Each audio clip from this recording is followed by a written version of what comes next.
Alors bonjour à tous. Aujourd'hui, nous continuons notre lecture du catéchisme de l'Église catholique au travers du compendium et nous en sommes rendus à la question numéro 256 qui est: quel est le rite essentiel du baptême? Eh bien, le rite essentiel de ce sacrement consiste à plonger dans l'eau le candidat ou à verser de l'eau sur sa tête en prononçant l'invocation au nom du Père et du Fils et du Saint-Esprit. Alors pour étayer ce propos, prenons les paragraphes 1229 à 1245 du catéchisme de l'Église, qui se trouve sous l'intitulé Comment est célébré le sacrement du baptême? Eh bien, devenir chrétien, cela se réalise dès le temps des apôtres par un cheminement et une initiation à plusieurs étapes. Ce chemin peut être parcouru rapidement ou lentement.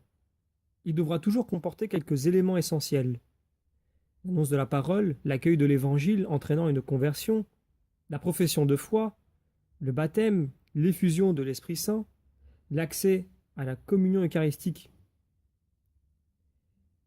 Cette initiation a beaucoup varié au cours des siècles et selon les circonstances.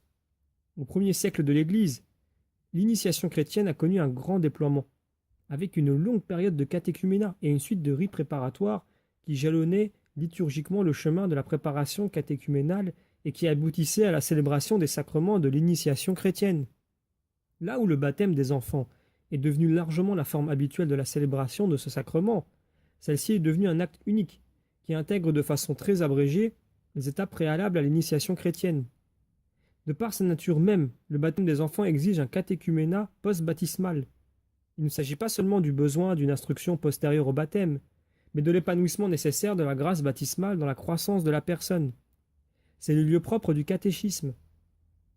Le deuxième concile du Vatican a restauré pour l'Église latine le catéchuménat des adultes, distribué en plusieurs étapes. On en trouve les rites dans l'Ordo Initiationis Christinae Adultorum.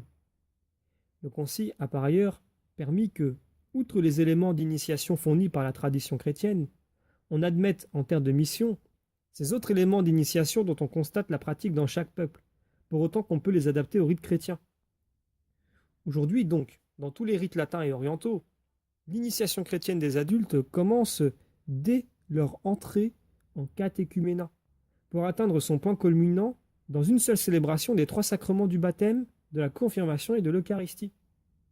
Dans les rites orientaux, l'initiation chrétienne des enfants commence au baptême suivant immédiatement par la confirmation et l'Eucharistie, tandis que dans le rite romain, elle se poursuit durant des années de catéchèse, pour s'achever plus tard avec la confirmation et l'Eucharistie, sommet de leur initiation chrétienne.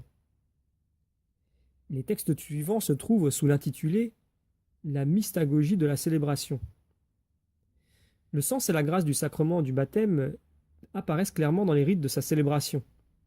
C'est en suivant avec une participation attentive les gestes et les paroles de cette célébration que les fidèles sont initiés aux richesses que ce sacrement signifie et réalise en chaque nouveau baptisé. Le signe de la croix, au seuil de la célébration, marque l'empreinte du Christ sur celui qui va lui appartenir et signifie la grâce de la rédemption que le Christ nous a acquis par sa croix.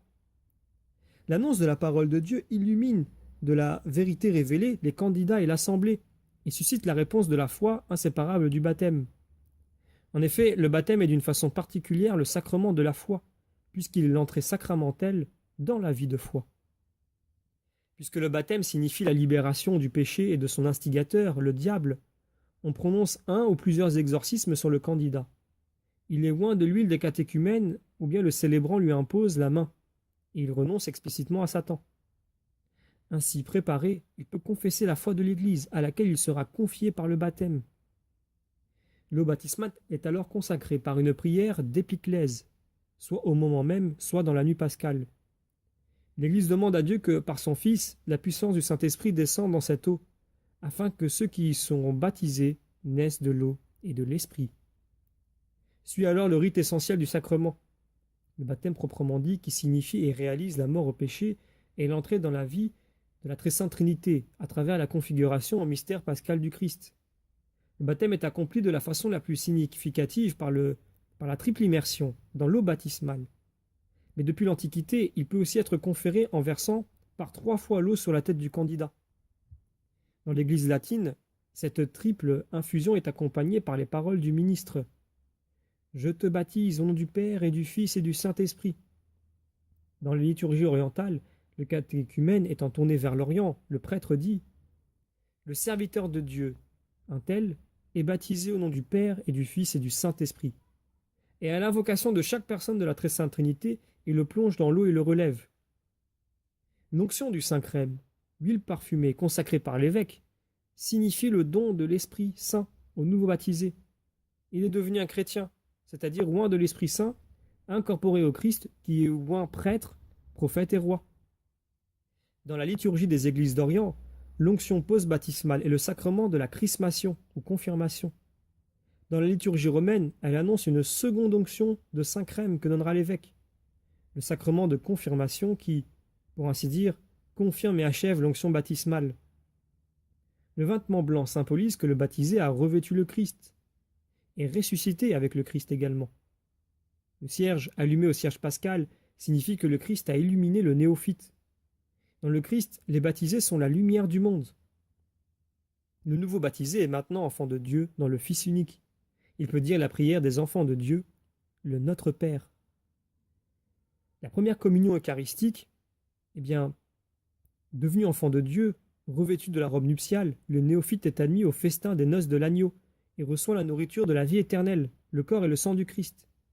L'Église orientale garde une conscience vive de l'unité de l'initiation chrétienne en donnant la Sainte Communion à tous les nouveaux baptisés et confirmés, même aux petits-enfants, se souvenant de la parole du Seigneur, en Marc 10,14.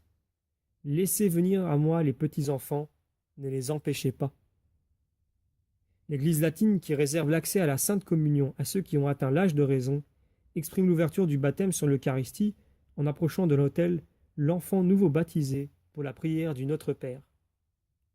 La bénédiction solennelle conclut la célébration du baptême. Lors du baptême de nouveau-né, la bénédiction de la mère tient une place spéciale.